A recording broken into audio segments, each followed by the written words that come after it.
I'm Olivia Jensen, 29, and the apartment I spent 5 years saving for just became the center of family drama. During our monthly dinner, my parents casually announced, "Your sister will live in your apartment," as if my hard-earned space was community property. While I nodded and sipped my wine, internally I was screaming. The look in my mother's eyes said this wasn't a suggestion, and my sister's entitled smile told me everything I needed to know. Before I dive into how this family ambush unfolded, and what I did next, drop a comment letting me know where you're watching from and hit subscribe if you've ever had family members who think your boundaries are just suggestions. Growing up as the middle child in the Jensen family meant living in the shadow of perfectionism and expectations that seemed to apply differently to each of us. Being the first one to graduate college meant something to me, but almost nothing to my parents, who viewed my education as the bare minimum rather than the achievement it was for someone who worked 3 jobs while maintaining a full scholarship. My apartment in downtown Portland wasn't just 4 walls and a ceiling with exposed brick and morning sunlight that painted the hardwood floors golden. It represented every extra shift I picked up at the campus coffee shop, every tutoring session I squeezed in between classes, and every penny I saved instead of joining friends for weekend getaways. When I signed that lease 2 years ago, I finally felt like I had something that was entirely mine. Something tangible that represented my independence from a family dynamic that had always left me gasping for air and recognition. My older sister, Rachel, had always been the golden child, the one whose artistic talents were celebrated with gallery showings funded by my parents, while my academic achievements warranted nothing more than a perfunctory, "That's nice," over dinner. Rachel moved in and out of our parents' house like it had a revolving door, always after another failed relationship or career setback that somehow wasn't her fault. She'd arrive with suitcases full of designer clothes bought with our parents' credit card, crying about how unfair life had been to her, and they would comfort her with spare keys to their vacation property or a new car to help her get back on her feet. Meanwhile, I drove the same used Honda Civic I bought in college, meticulously maintained because I knew no replacement was coming if it broke down. My younger brother, Ethan, was the baby of the family, perpetually excused from responsibility, because he was finding himself through a series of abandoned hobbies and half-finished online courses that my parents funded without question. The 3 of us existed in separate orbits within the family, receiving vastly different expectations and support, with me always caught in the middle, expected to be both independent and endlessly accommodating. The pattern of my parents making decisions that affected my life without consulting me wasn't new. When I was 16, they volunteered me to babysit my cousin's children every weekend for an entire summer, informing me only after they'd already made the commitment. During college, they gave my off-campus apartment address to distant relatives who needed a place to stay during a family wedding, calling me the morning of their arrival. Each time I tried to establish boundaries, I was met with accusations of selfishness and reminded of family obligations that somehow never seemed to apply to my siblings. The past year had been different, though. I'd finally found my footing in my career as an environmental consultant, earning respect and recognition that didn't depend on my family's approval. I'd started seeing a therapist who helped me understand that setting boundaries wasn't selfish but necessary for my mental health. I had even successfully declined hosting Thanksgiving, breaking a tradition that had always left me exhausted and unappreciated. These small victories had made me feel like I was finally gaining control over my relationship with my family, establishing myself as an adult with choices rather than a perpetual people-pleaser. The monthly family dinners remained my concession to tradition, a controlled environment where I could maintain connection without sacrificing too much of myself. Little did I know that this particular Sunday dinner would test every boundary I had worked so hard to establish, forcing me to decide, once and for all, if I was willing to stand up for myself, even when it meant standing alone against the united front of my family's expectations. The aroma of my mother's signature pot roast filled the house as I arrived, precisely 10 minutes late, a small act of defiance I allowed myself each month. My father answered the door with his typical brisk hug and immediate commentary on Portland traffic, as if my delayed arrival was a personal affront rather than a deliberate choice. Rachel was already there, perched on the living room sofa with a glass of wine, her designer boots propped on our mother's antique coffee table, a liberty I would never have been granted. Ethan arrived 20 minutes after me, receiving only warm smiles and an affectionate, "We were about to start without you," from our mother. The beginning of dinner followed its usual script, my father dominating conversation with his opinions on politics and business, while my mother interjected with questions about everyone's week that were really setups for her to share neighborhood gossip. I was midway through a practiced, sanitized update about my work when my father cleared his throat, the universal signal in our family that the real agenda was about to begin. "Rachel has some news," he announced, as if introducing a presidential address. My sister looked up from her phone, which she had been scrolling through beneath the table, her expression shifting from boredom to practiced vulnerability. "Jason and I broke up," she said, naming her boyfriend of 8 months whom I had met exactly once at a family barbecue where he spent most of the time talking about his cryptocurrency investments. "He's being totally unreasonable about the apartment lease, saying I need to keep paying even though I'm moving out." My mother reached across the table to squeeze Rachel's hand sympathetically. "It's just not right. She shouldn't have to deal with this stress on top of a broken heart." I nodded automatically, the appropriate sisterly response, while mentally calculating how long I needed to stay before making my escape. "So," my father continued, cutting into his roast beef with surgical precision, "we've worked it all out. Rachel will move into your place while she gets back on her feet." The casual delivery of this bombshell made it all the more shocking, as if he were announcing a change in dinner plans rather than the invasion of my personal space. My mother smiled brightly, already moving on to logistics. "It makes perfect sense. Your apartment has that spare room you use as an office, and you're always saying how you work late at the office anyway. Rachel just needs a few months to find her own place and recover." I felt the familiar tightness in my chest that accompanied these moments, the physical manifestation of boundaries being bulldozed. "I actually use my office," I said, carefully measuring each word. "I've been taking on freelance projects that require a dedicated workspace." My sister rolled her eyes, not even bothering to hide her dismissal. "You can work at the kitchen table. I did that all through college." The fact that her college experience consisted of an art degree funded entirely by our parents, completed in 5.5 years with multiple mental health breaks, went unmentioned. "It's just temporary," my father added with finality, as if that addressed all possible objections. Family helps family.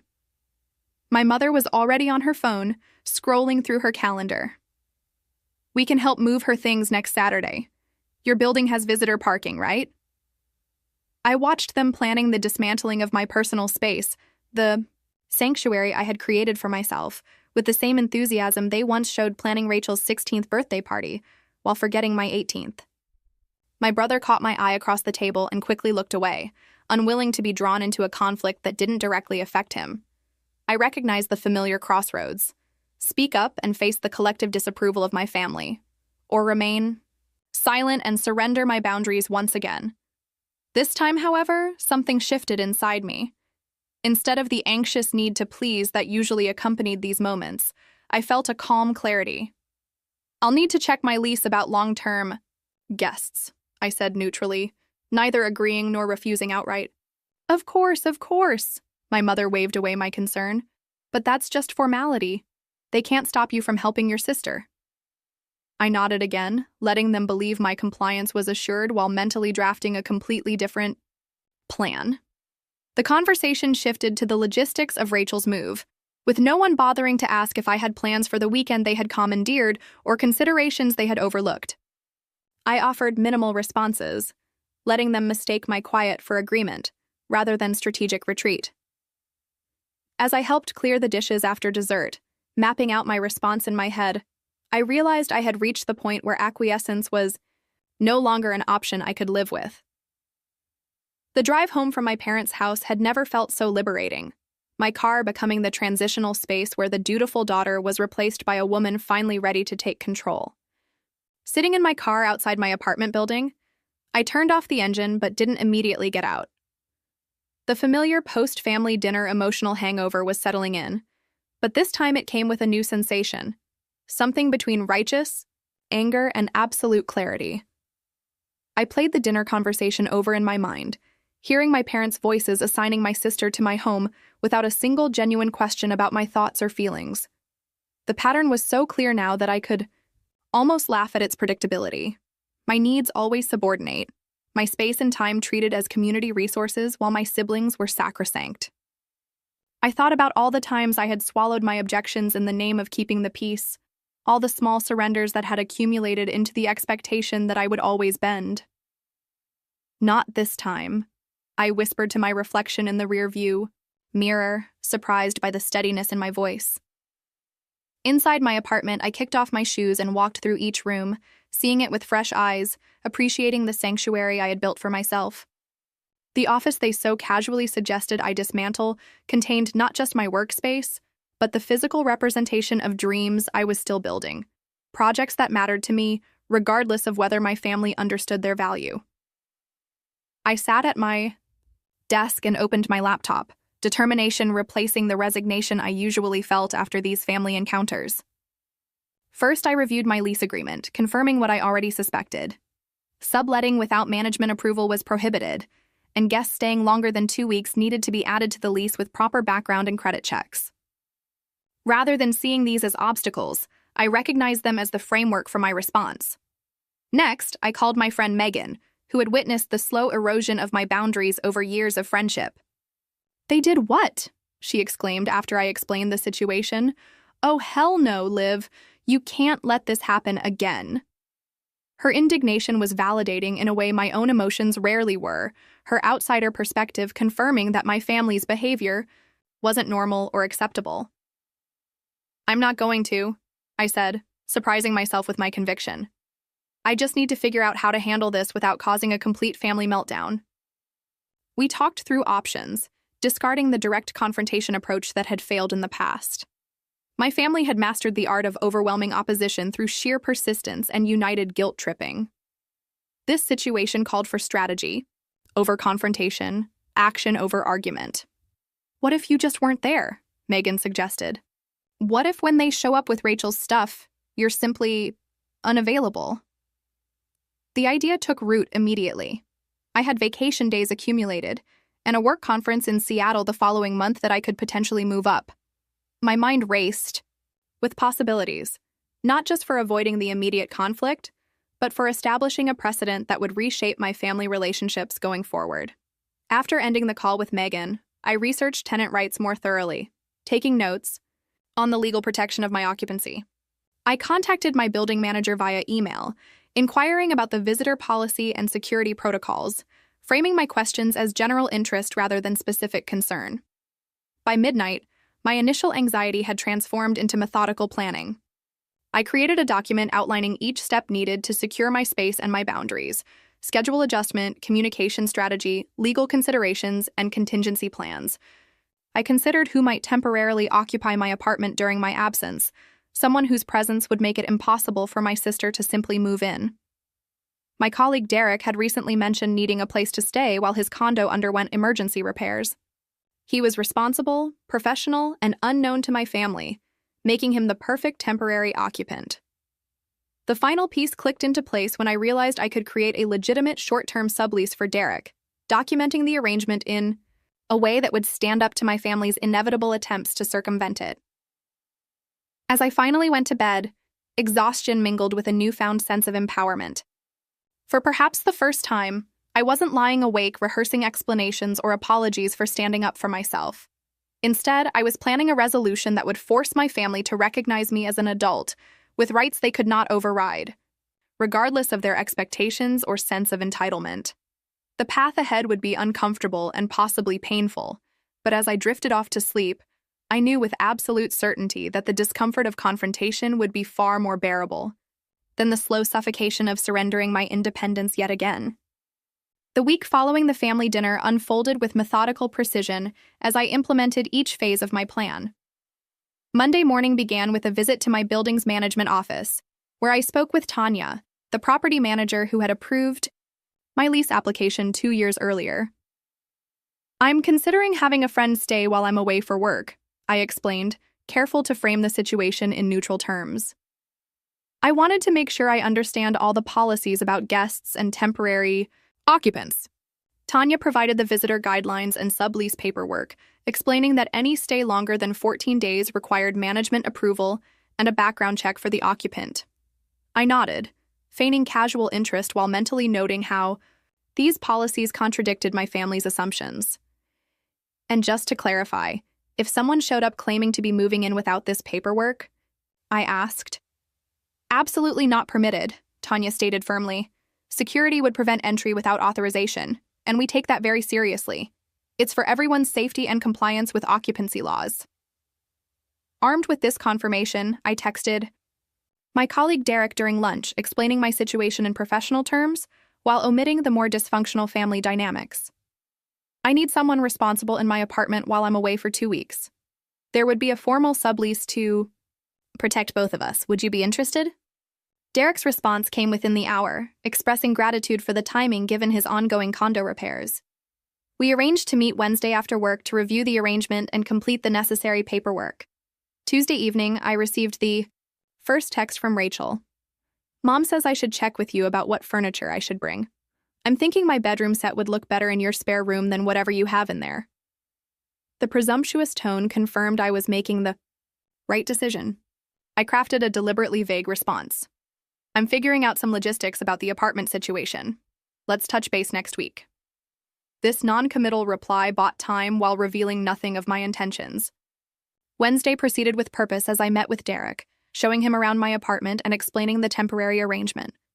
We completed the sublease agreement, making it official with both signatures and a copy for building management. There's one more thing, I added, slightly uncomfortable but determined. My family doesn't know about this arrangement, and they may show up expecting me to be here. If they do, you're under no obligation to let them in or explain anything beyond the fact that you're the legal occupant during this period. Derek, having dealt with his own family complications following his divorce, nodded with understanding. I can handle that. Just the facts, no drama. That evening, I scheduled my work trip to coincide with my family's planned moving day for Rachel, booking a hotel in a nearby coastal town where I could decompress while maintaining phone access, if absolutely necessary. Thursday morning, I contacted IT at my company to request remote work accommodation for the following week, citing personal circumstances requiring temporary relocation. With my professional obligations secured, I began preparing my apartment, moving important documents and irreplaceable items to a small storage unit I rented for the month. I carefully documented the condition of my apartment, taking photos of each room for comparison upon my return. By Friday, my mother had called twice requesting details about my building's parking access and asking if I could clear out some of those bookshelves to make room for Rachel's essential items. I responded with brief texts about being swamped with work deadlines and promises to work everything out before next weekend. I intentionally created the impression of busy acquiescence while finalizing the details of my counter strategy. Saturday involved setting up a small security camera in my living room, positioned to monitor the entry area, a legal precaution I never imagined needing against my own family. I gave Derek a set of keys, the building access code, and written authorization for building security. That evening, my father texted, "We'll arrive around 11 a.m. Saturday. Have the parking pass ready and clear space in your closet for Rachel's winter clothes." The commanding tone, devoid of any question marks or consideration for my schedule, reinforced my resolve. Sunday morning, I met with Derek for a final walkthrough, confirming he understood the boundaries of the arrangement and providing emergency contact information that notably excluded my immediate family members. As I packed my own bag for my work trip, I felt an unfamiliar sense of calm determination. My phone buzzed with a final text from my mother. "Rachel's so excited about her fresh start at your place. This will bring you girls closer together." I left this message unanswered, recognizing it as another attempt to frame their imposition as a gift I should be grateful for. By Sunday evening, everything was in place. I had reclaimed my power not through confrontation, but through careful planning and legitimate exercise of my rights. As I set my phone's notifications to silent mode except for work contacts and Derek, I prepared myself for the inevitable storm that would erupt when my family's expectations collided with the reality I had arranged. The boundaries I had established, on paper, were about to be tested in real life, and for once I felt ready to hold my ground against the tidal wave of family pressure that had always previously swept me away. The days leading up to my family's planned invasion of my apartment brought an increasing stream of one-sided communications that confirmed I had made the right decision. Monday morning began with a text from Rachel. "I'm donating your guest room furniture to make space for my bedroom set. Hope that's cool. No question mark, no real request for permission, just an announcement of decisions already made about my property. I didn't respond immediately, letting the presumption hang, unanswered while I focused on preparing for my temporary absence. By lunchtime, my mother had called twice, leaving voicemails about paint colors Rachel was considering for her room and asking if I could take down the depressing photography from my hallway to make space for Rachel's collection of framed concert posters. The casual dismissal of my carefully curated home decor, pieces I had selected to represent memories and moments important to me, stung in a familiar way but strengthened my resolve. Tuesday evening brought a call from my father, his tone mixing authority with manufactured concern. "Your mother says you haven't been responding to her texts about Rachel's move. Is there a problem we need to discuss?" The question wasn't actually an invitation for honest communication, but rather a thinly veiled directive to fall in line with their plans. "I've been swamped with work," I responded, the half-truth coming easily. "Just finishing up some projects before the weekend." His satisfied grunt told me he had interpreted my answer as compliance, exactly as I had intended. Wednesday escalated. Further, when Rachel sent a group text to our family announcing she had given notice at her apartment and scheduled movers for Saturday. "So excited for sister bonding time," she wrote, tagging me with a series of heart emojis that felt more like claiming territory than expressing affection.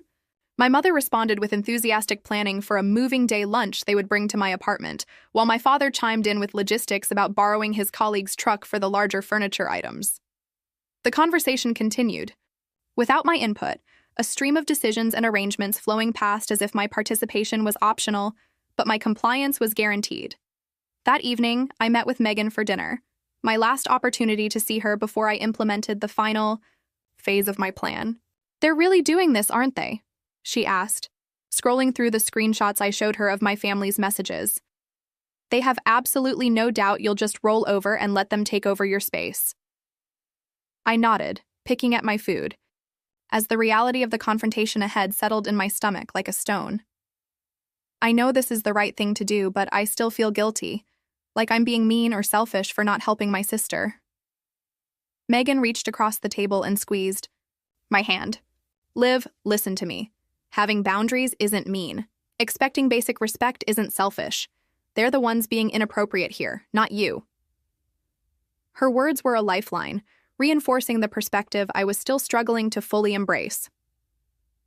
Thursday brought the most presumptuous development yet when my mother forwarded me an email confirmation for a furniture delivery to my address, scheduled for Monday after the move. "Rachel found the perfect desk for her creative projects. Don't worry about the cost, it's our housewarming gift to her." The staggering entitlement of arranging deliveries to my home without consulting me sent a wave of indignation through my body so strong it momentarily overrode my anxiety. I forwarded the confirmation to Derek with a brief note explaining he should refuse any deliveries for Rachel, then blocked my mother's email address from my work account to prevent further distractions. Friday, the day before their planned arrival, my phone began ringing with increasing frequency. My father called 3 times during my morning meetings, each voicemail more irritated than the last. "We need the visitor parking pass code," the first one stated. "Call your mother about the parking situation," demanded the second. By the third, his patience had clearly evaporated. "Olivia, this is ridiculous. Call us back immediately about tomorrow's arrangements."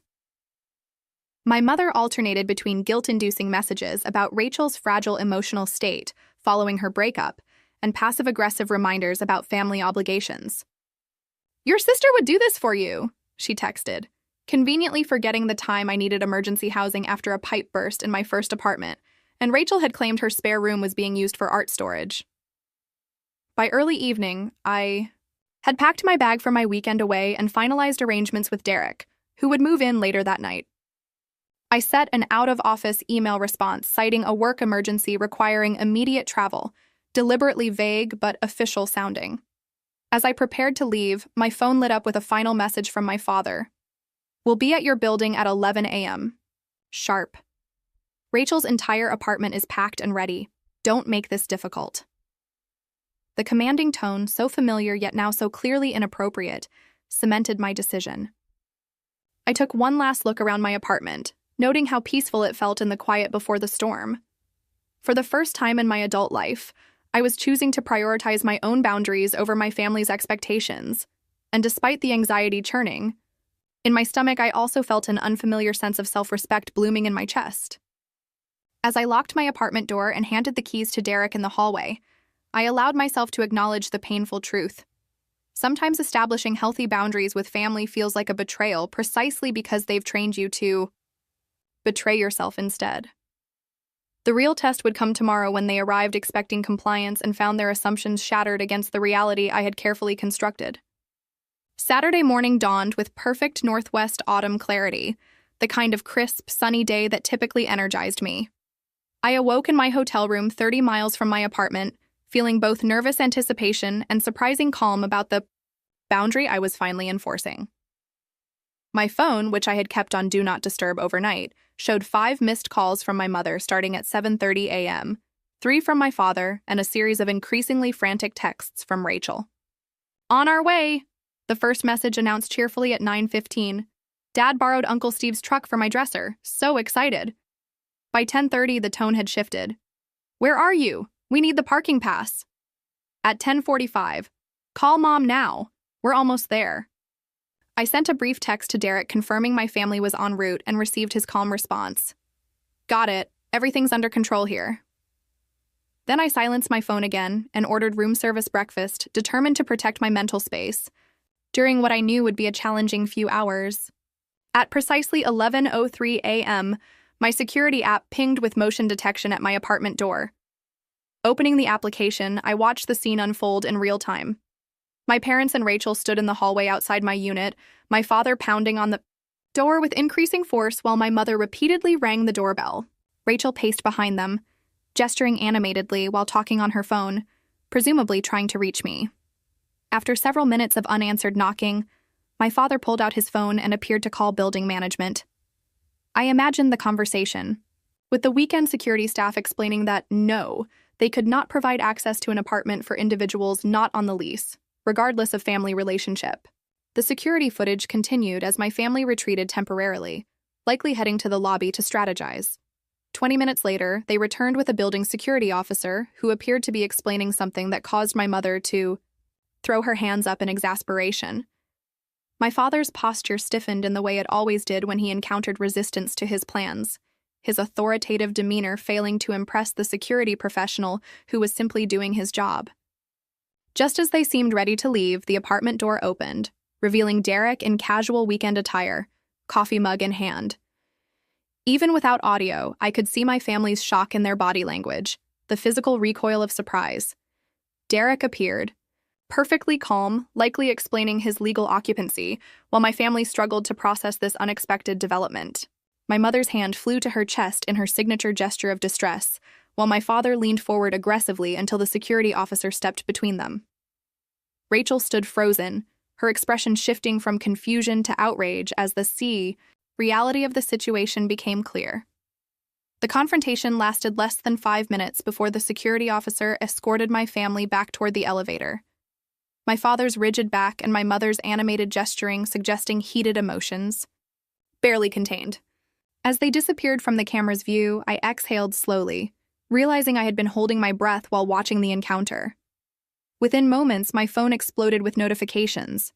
Voicemails from my father threatened everything from calling the police to report an unauthorized occupant to coming to my workplace on Monday if I didn't respond immediately. My mother's messages escalated from confusion to accusation. "How could you do this to your sister? We've raised you better than this." Rachel's texts were less restrained, a stream of all-caps invective questioning my character, loyalty, and basic human decency. I forwarded the most concerning messages to my friend Megan, who had offered to monitor the situation in case legal intervention became necessary. "Your family is melting down," she texted back after reviewing them. "But you're completely within your rights. Stay strong."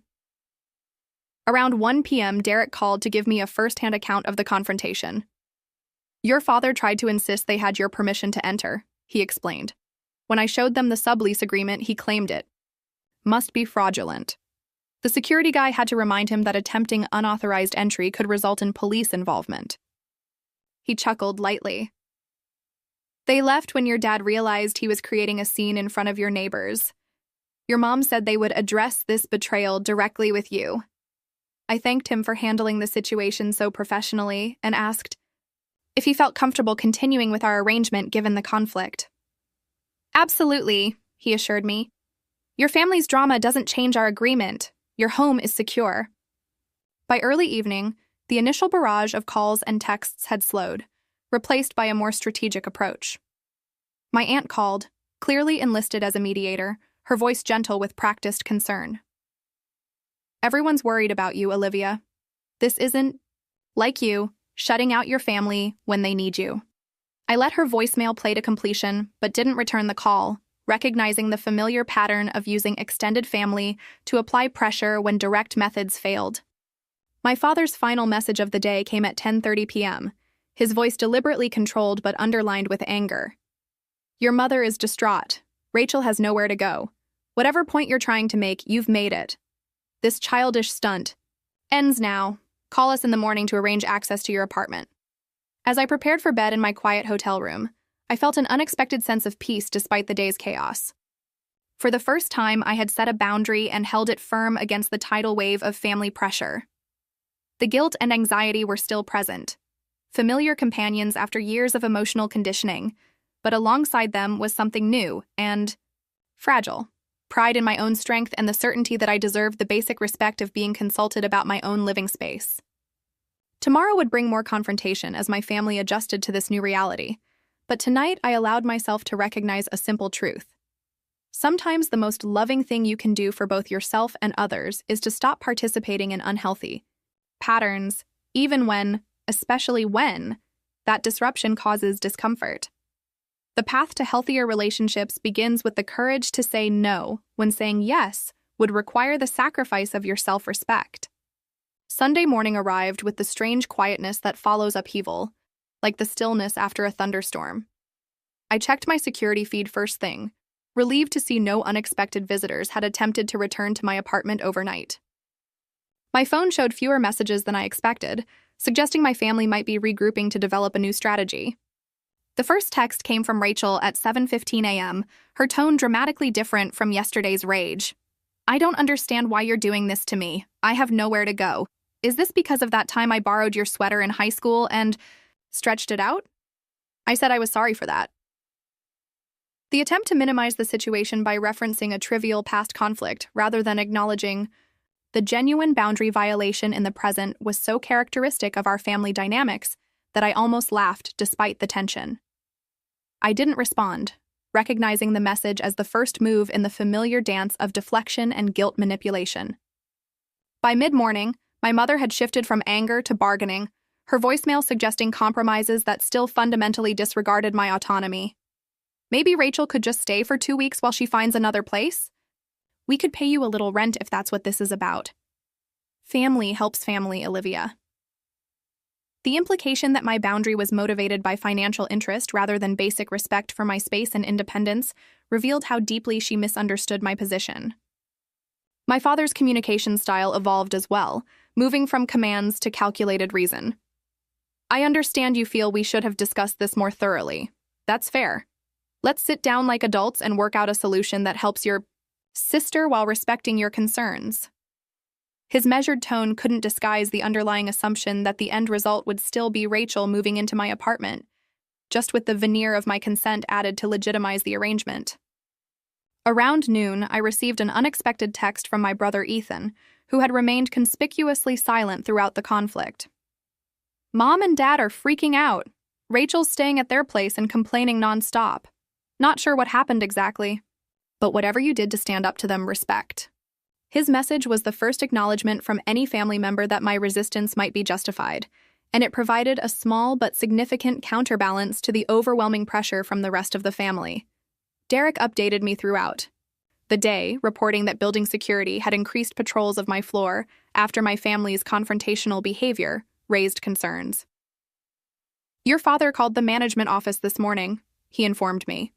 The weekend manager told me he demanded to speak to someone about fraudulent sublease documentation, but was informed all your paperwork was properly filed and legally binding.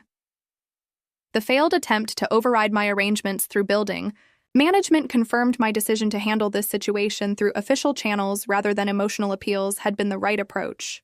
By Sunday evening, extended family members began weighing in, clearly having received a carefully edited version of events. My grandmother called to express her disappointment that I wouldn't help poor Rachel during her time of need. My mother's sister emailed a lengthy message about the importance of sibling bonds and how I would regret this selfishness when I was older and needed family support. I archived these messages without responding, recognizing them as the next phase in the escalation pattern, the widening of the conflict to include allies who would apply additional pressure. Monday morning brought practical concerns as my father sent a terse message about Rachel's furniture, which was apparently sitting in a rented moving truck accruing daily fees. This situation is costing us money now. What do you suggest we do? With your sister's belongings? The question was the closest thing to an acknowledgement that their original plan had failed, and they were being forced to consider alternatives. I didn't respond immediately, letting the reality of consequences for their presumptuous actions settle in without my intervention. By Monday afternoon, my mother had reverted to emotional appeals, sending a photo of Rachel looking forlorn surrounded by boxes in my parents' living room. "This is what your stubbornness has caused," the caption read, a transparent attempt to transfer responsibility for their failed plan onto me. I muted the conversation and spent the evening researching family therapists in our area, recognizing that if any healthy relationship was to be salvaged from this situation, professional guidance would be essential. Tuesday brought the first sign of genuine recalibration as my father's tone shifted from demanding to pragmatic. "We're looking at apartment listings for Rachel. Let us know when you're ready to discuss what happened." The brief message contained no apology or acknowledgement of overstepping, but the pivot to finding alternative housing for my sister represented the first tangible evidence that my boundary was being recognized, if not yet respected. That evening, I crafted a careful response, my first direct communication since the confrontation. "I'm glad you're helping Rachel find her own place. I'll be back in town Friday and am willing to meet and talk on Saturday afternoon." The message was intentionally neutral, offering an opportunity for discussion without apology for my actions or emotional engagement with their accusations. Wednesday and Thursday passed with minimal contact, suggesting my family was processing the situation in their own way. Rachel sent one message asking if I could store just a few boxes in my apartment until she found a place, which I politely declined, maintaining the boundary I had established. By Friday morning, as I checked out of my hotel, I felt ready to re-engage with my family from a position of newfound strength. The past week had been challenging but transformative, forcing all of us to confront patterns of interaction that had gone unquestioned for decades. As I drove back toward the city, I recognized that the upcoming conversation would be difficult but necessary, the first step in either rebuilding our relationship on healthier terms or accepting that some distance might be required to maintain my hard-won independence. Either way, I was approaching the situation as a full adult with legitimate rights and boundaries, not as the perpetual accommodating daughter whose needs always came last.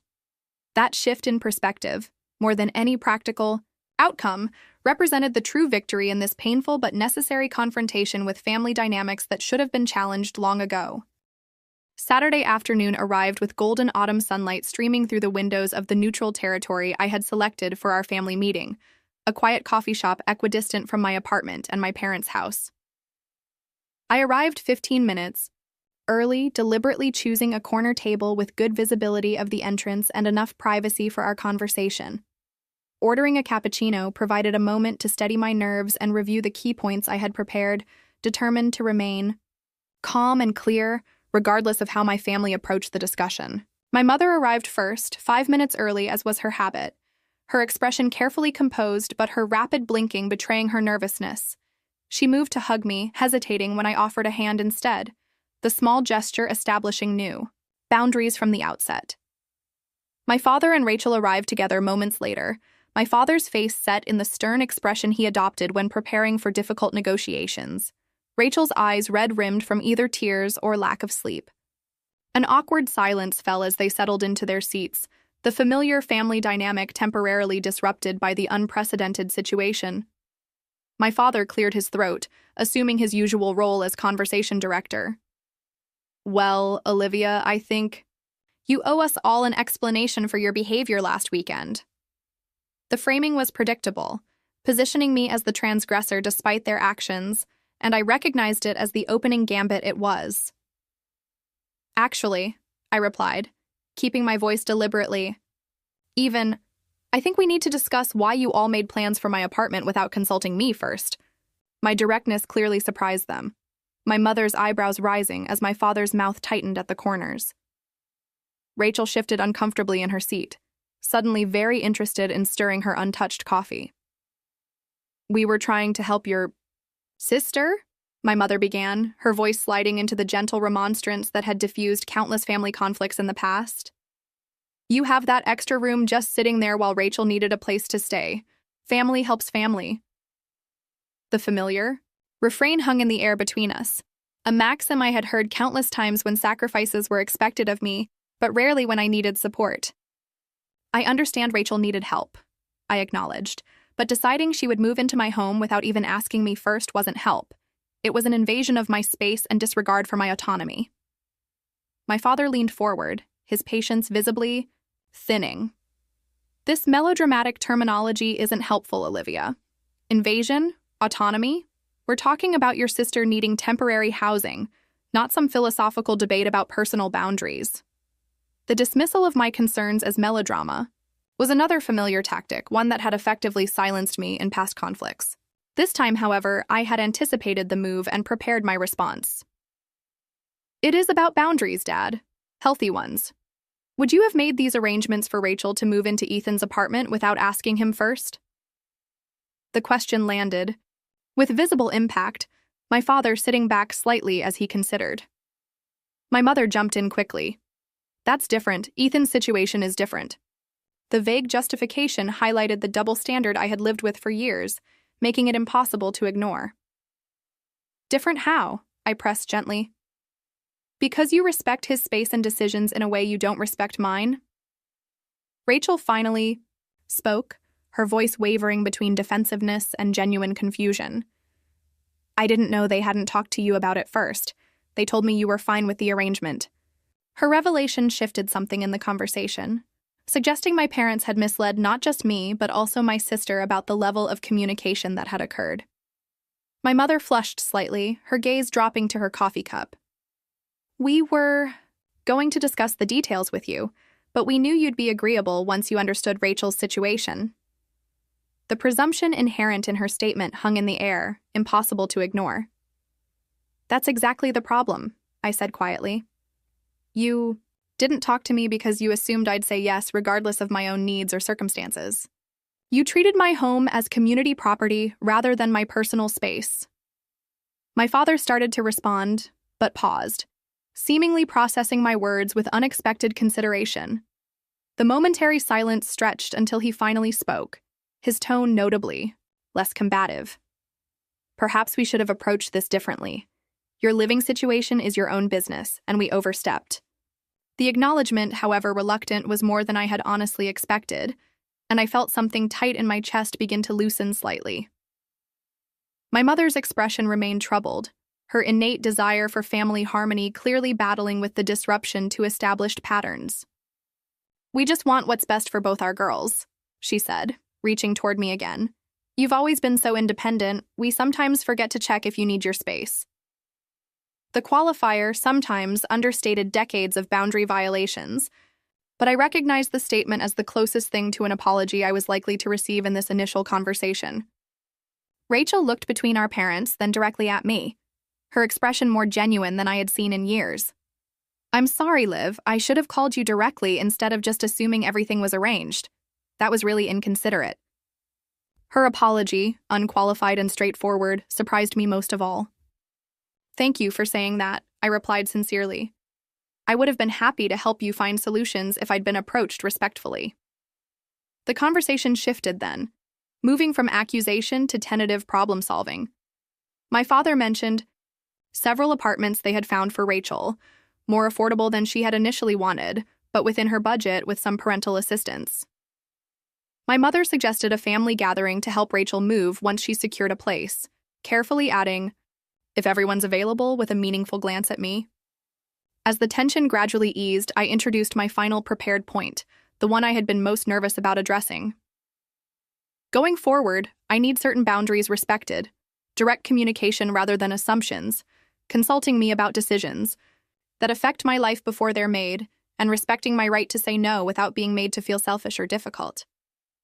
My father nodded slowly, the businessman in him recognizing reasonable terms, even if the father in him struggled with the changing dynamic. Fair enough. We'll try to be more mindful. My mother reached across the table, not to touch me, but to place her hand near mine, a gesture of connection without presumption. We love you, Olivia. Sometimes we get caught up in managing everything and forget that you're an adult with your own life now. As we prepared to leave, arrangements tentatively made for helping Rachel with apartment viewings the following weekend, I felt both exhausted and cautiously optimistic. The conversation hadn't solved everything. Decades of family patterns couldn't be restructured in a single coffee shop meeting, but it had established a precedent for more respectful interaction that I was determined to maintain going forward. Rachel hung back as our parents headed to their car, catching my arm gently. "I really am sorry," she said, her voice lower and more sincere than the performance contrition she had often deployed in family conflicts. "And I'm kind of impressed, actually. I've never seen anyone stand up to Mom and Dad like that." Her acknowledgement of the difficulty and significance of what I had done provided unexpected validation. It wasn't easy, I admitted, but it was necessary for all of us. As I watched them drive away, I felt lighter than I had in weeks. Not because all problems were solved, but because I had finally found my voice in the family conversation that had excluded it for so long. Returning to my apartment after Derek's sublease ended felt like coming home to a space that was truly mine in a way it hadn't been before. The physical surroundings were unchanged, every piece of furniture and decoration exactly where I had left them. But something fundamental had shifted in my relationship to this sanctuary I had created for myself. Standing in my living room that first evening alone, I ran my hand along the bookshelf my father had so casually suggested clearing. For Rachel's belongings, appreciating how each object represented choices I had made for myself, rather than accommodations for others' expectations. The week following our coffee shop conversation brought subtle but significant changes in my family's communication patterns. My mother called rather than texted about family matters, her carefully worded questions actually framed as requests, rather than assumptions. "We're helping Rachel look at apartments on Saturday if you'd like to join us," she offered, the tentative phrasing acknowledging my right to decline without judgment. My father's communication remained more distant, but noticeably more respectful. His habitual directives replaced by informational updates that required no response. Rachel surprised me most, reaching out to suggest lunch, just us sisters, with an openness I hadn't experienced with her since childhood. Our meal together revealed aspects of her perspective I had never considered, including her own struggles with our parents' expectations, and her genuine belief that I had willingly agreed to share my apartment. "They always made it sound like you were happy to help, eager even," she explained, picking at her salad. "I never questioned it because it fit the story they always told about you being the responsible, accommodating one." Her words illuminated how our parents had shaped our perception of each other, casting us in complementary roles that prevented genuine connection. "I'm trying to be more independent," she admitted. "Seeing you stand your ground made me realize how much I've let them handle everything in my life." The conversation marked the beginning of a more authentic relationship between us, one based on direct communication rather than roles assigned by our parents. The process of rebuilding family dynamics on healthier terms wasn't without setbacks. My mother occasionally slipped into old patterns, making comments about how my new attitude was making family planning more complicated. My father sometimes responded to my boundaries with cool distance, his discomfort with the changed power dynamic evident in his reluctance to engage directly. Family dinner the following month was tense at moments. The established roles we had, all played for decades, not easily abandoned despite conscious efforts. Yet amid these challenges, I found my own confidence growing. Each time I politely but firmly maintained a boundary, the paralyzing guilt that had previously accompanied any self-advocacy diminished slightly. When my mother called asking me to host Thanksgiving despite my earlier refusal, I was able to decline without the hours of anxious justification that would once have followed such a conversation. "That doesn't work for me this year," I stated, simply offering to bring side dishes to whoever did host but remaining firm in my decision. The brief silence before her acceptance of my answer felt like victory, small but significant. Rachel found an apartment in early December, a modest one-bedroom closer to her workplace than she would have previously considered. I helped her move in, our collaboration lacking the tension that had characterized so many of our past interactions. As we arranged her furniture, she confided that she had started therapy, partly inspired by my example of setting boundaries. "I need to figure out who I am outside of being the artistic, emotional daughter who always needs rescuing," she explained as we assembled her bookshelf. "I want to be someone who can handle her own life." Her vulnerability in that moment created a bridge between us stronger than any we had built in childhood, founded on mutual respect rather than assigned family roles. The holiday season brought the ultimate test of our family's evolving dynamic when we gathered at my parents' house for Christmas dinner. My mother had called ahead to ask what dish I could contribute rather than simply assigning one, a small but meaningful acknowledgement of my adult autonomy. My father greeted me with a warmth that had been absent since our confrontation, his gradual acceptance of the new family balance evident in his genuine questions about my work and plans for the new year. As we exchanged gifts and shared stories, I noticed subtle shifts in everyone's behavior. My parents consulting each other rather than making unilateral decisions, Rachel gently declining my mother's unsolicited career advice, my own comfort, in expressing opinions that diverged from family consensus.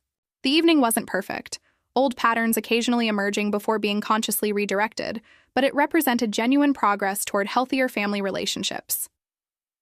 Driving home that night, I reflected on the journey of the past few months, from the family dinner where my parents had assigned my sister to my apartment, to this holiday gathering where boundaries were beginning to be acknowledged, if not yet fully respected. The process of healing family relationships distorted by years of unhealthy dynamics would be ongoing, requiring continued vigilance and occasional reinforcement of boundaries. Yet the fundamental shift had occurred, not just in how my family treated me, but in how I viewed myself in relation to them. I had discovered that standing up for myself didn't have to mean cutting ties or constant conflict, but rather creating space for more authentic connection based on mutual respect rather than prescribed roles and unexamined expectations.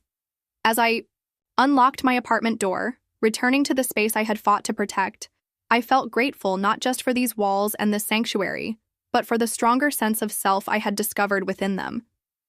The most valuable lesson from this painful family confrontation wasn't about property rights or living arrangements, but about the fundamental truth that healthy relationships require both love and boundaries, both care and respect.